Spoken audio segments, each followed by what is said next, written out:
குர்ஆனிலே ஒரு வசனம் இருக்கிறது. மறுமையிலே மனிதர்கள் சொல்வார்களாம், இறைவா என்னை மீண்டும் இந்த உலகத்திற்கு அனுப்பு, நான் போய் நன்மைகளை எல்லாம் செய்து விடுகிறேன்.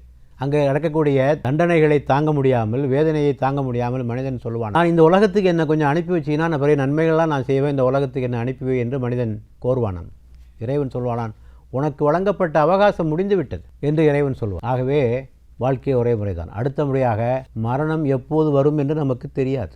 பல பேர் நினைக்கிறாங்க நல்ல காரியம் செய்வோம், இப்போ என்ன வயசாகி போச்சு, எனக்கு இப்போ 30 வயசு தானே ஆகுது, இன்னும் கொஞ்ச நாள் போகட்டும், இதெல்லாம் ஜாலியாக இருக்க வேண்டிய வயசு, அனுபவிக்க வேண்டிய வயசு, இப்போ போய் அதை செய்யுங்க, நல்லது செய்யுங்க, எது செய்யுங்கன்னா இதெல்லாம் விடுங்க சார், எல்லாம் செய்வோம் சார்.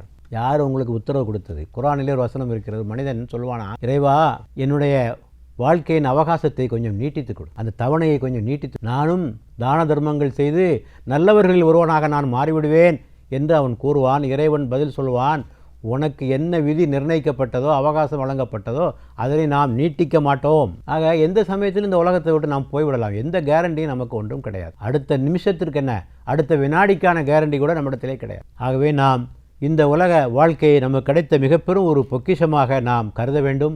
ஒரு மணித்துளியை கூட நாம் வீணடிக்கக்கூடாது.